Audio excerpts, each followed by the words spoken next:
We live in a world where disasters are happening more often and becoming more severe. In New Zealand, there are more and more people living closer together, and we have an ever-increasing reliance on technology that leaves us vulnerable.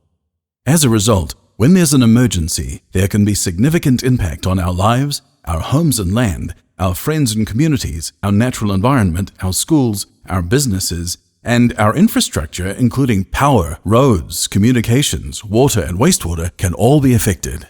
Civil defence operates through all levels of government.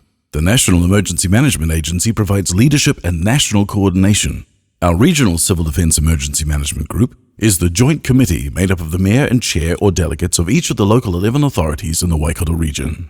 Then everything is brought together by the joint committee's coordinating executive group made up of the CEOs or delegates of the councils.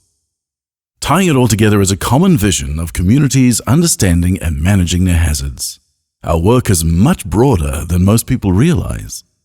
We talk about 4 R's: reduction, readiness, response, and recovery.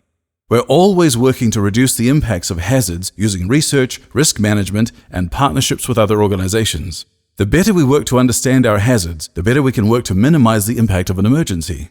We continuously plan, train, practice, and prepare so we in the Waikato can be as ready as possible. We have huge networks across governments and communities that are ready to swing into action if needed. We also work hard educating our communities to give people the tools and information they need to be prepared. When an emergency happens, all the work we've been doing to reduce the impact of our hazards and get ready helps us respond more effectively. We coordinate multiple agencies and use our networks across the community. We make vital decisions as the emergency evolves and prioritize and coordinate help where it's most needed. But it doesn't end there. It can take people and communities weeks, months, or even years to recover from an emergency. We use our networks and pre-planning to continue helping communities as they recover.